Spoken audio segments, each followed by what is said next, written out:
Hello world. That used to be the fun catchphrase many a first-time coder, hacker, developer, or programmer used to announce their presence into the digital realm. But now, it feels like a relic of an ancient time. And I admit, I'm also a relic of that time. I grew up watching Scooby-Doo and Ghostbusters every Saturday morning with a bowl of Captain Crunch. I played Atari and NES games until my thumbs got sore. I had G.I. Joe and Transformers. I had Air Jordans and parachute pants. In my high school years, I wore flannel and Doc Martens. I raged against the machine. I knew that I was a rat in a cage. And by my early 20s, I was a mixture of a goth and a raver. I danced with Molly more than once. There used to be third places that I felt at home in. Used bookstores that smelled like dust and vanilla. Coffee so strong it could peel the paint off 100-year-old walls. And cookies so sweet the aroma might make you lift up off the ground like one of those cartoons. Tabletop gaming was more about the story than the mechanics. And the old wizard at the Occult store, well, he didn't mind if I hung out and smoked cigarettes all day, even if I hardly bought anything. But I had to grow up. I had to cut my hair, get a degree, get a real job. I had Saturn riding my ass. And while I was busy trying to play by their rules and support my parents, who, by the way, were the unlucky poor boomers without a retirement plan, and go through one failed relationship after another, well, the world changed. The world I knew died. And here I am going through my Chiron return, that deep wounding astrological milestone. Yay. 2025 was a catalyst year for me, to say the least. And I don't really recognize the world anymore. There are no third places that I can call home, or even really enjoy. I've lived so much of my life behind a screen, searching, probing, doing the magic, trying to find the answers. And then, 3 years ago, AI came along.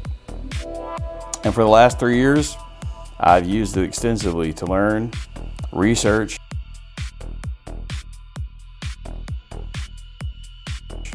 and uncover. I'm still doing the day job.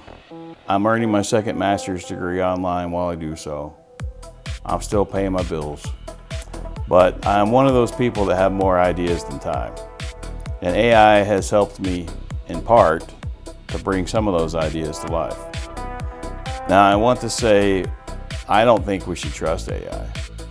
It is a tool, and it's a dangerous one. It is often wrong, daily. But it can be used to bring things to life that otherwise would not see the light of day. I hope we can reach nuclear fusion soon so that it doesn't burn the world down, because I understand the concerns about the power that it uses. But the thing is, if we try to play by a better, more noble set of rules than what the people ruling the world play by, well, let's just say this: you can either play fair or you can play to win. And that's sadly just the way this world works. So, what's this space going to be?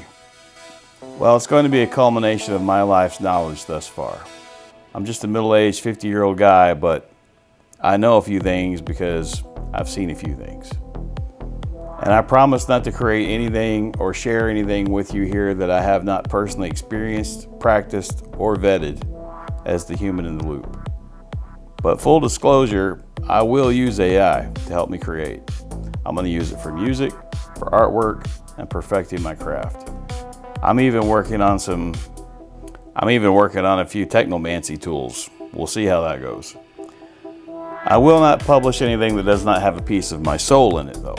I can promise you that. But I hope to build a community here, and if I should become so successful that I no longer need AI and I can hire a human for every single thing that I build, then so be it. I certainly will. I hope that day comes. But in the meantime, we use the tools that we have. So why should I build this space now? Why use these high-tech tools to talk about ancient spirits? Because the physical world has become hostile to the soul. I walked into a bookstore the other day, one of the chain stores. I was excited when they built it. I was like, oh wow, finally we're getting a new one. And you know what? I hate it. I was looking for that feeling that I mentioned earlier, the dust, the vanilla, the shadows. Instead, it felt like an airport terminal. Everything was bright, aggressively bright, LED lights buzzing at that frequency that makes your teeth itch. The books were curated by algorithms based on TikTok trends, I guess. There was no shadow. There was no corner where you could feel like you could slip out of time. We have optimized the mystery out of existence. We live in the era of min-maxing. And if you play video games or tabletop RPG, you know what I'm talking about. Nobody plays to explore the map anymore. They look up the build online that gives them the highest damage output with the least amount of effort. They want to win the game. They don't want to play it. And we've done that spiritually too. I see it everywhere. How to manifest money in 24 hours, which demon will give you a promotion. It's spiritual capitalism. It's hollow. It's trying to hack the universe like it's a buggy piece of code. And trust me, I have done it. I have fallen in that trap, and I have tried to make that work. And so I'm not going to sit here and be a hypocrite and say I don't understand, because I do.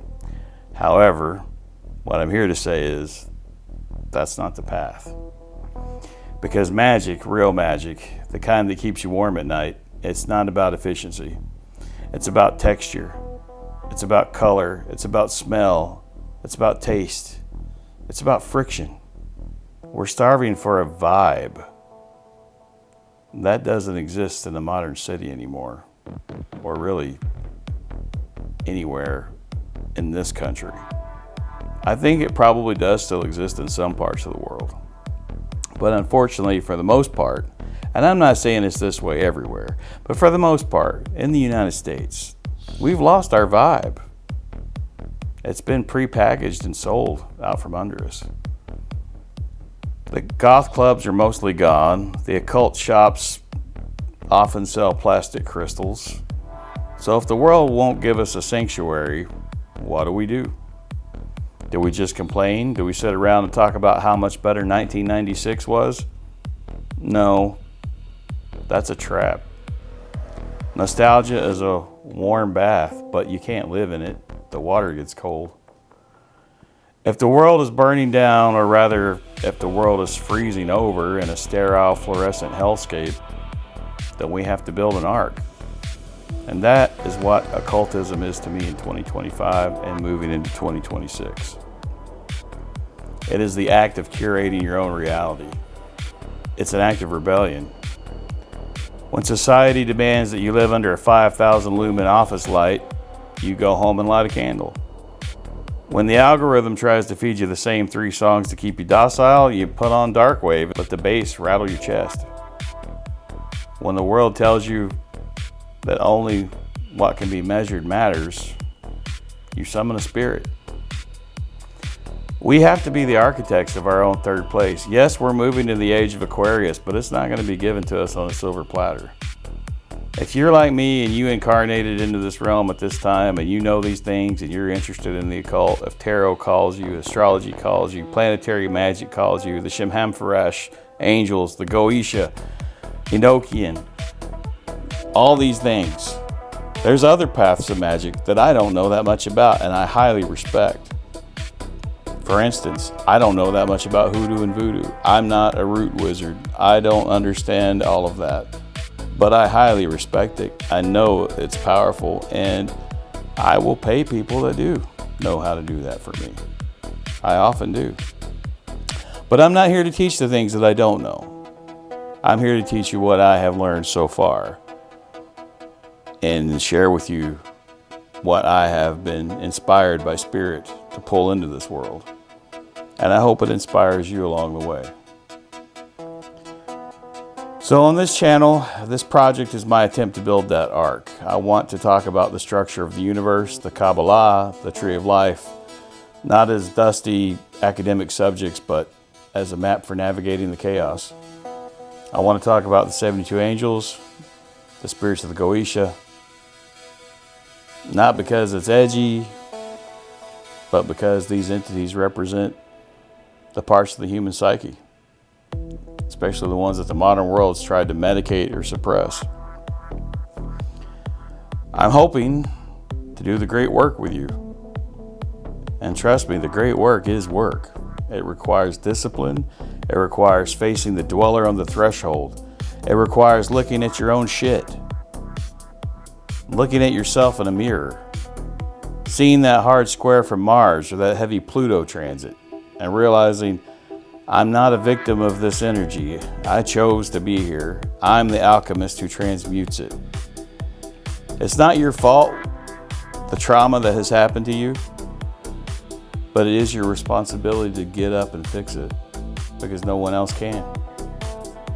And you have a choice to lay there and be a victim for the rest of your life. Let it be the excuse that keeps you spiraling.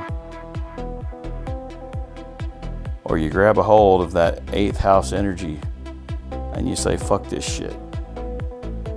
I'm going to be the master of my own domain. So consider this your invitation. If you're tired of the bright lights, if you feel like an alien in your own timeline, if you suspect that there's a layer of reality that everyone else is ignoring, you're right. This space is for the outsiders, the Plutonians, the Neptunians, the people who feel deeply in a shallow world. We're going to explore the tarot, not just as a form of divination, but to create it. We're going to look at planetary magic, especially the heavy hitters like Pluto and Saturn and Neptune, because we need heavy energy to move heavy obstacles. And yeah, as I said, I'm going to use AI to help me illustrate this vision, because I'm one guy in a basement fighting against a current of mediocrity. I'm using the machine to fight the machine. It's a paradox, I know. But magicians have always used the tools at hand.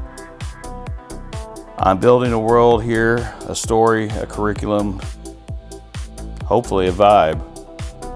And I want this to be a place where you can come, pour a drink, even if it's non-alcoholic, because I don't drink alcohol. Turn down the lights. Remember, you have a soul. If you're a hermit, you're welcome in this basement. If you're a relic, you're safe here.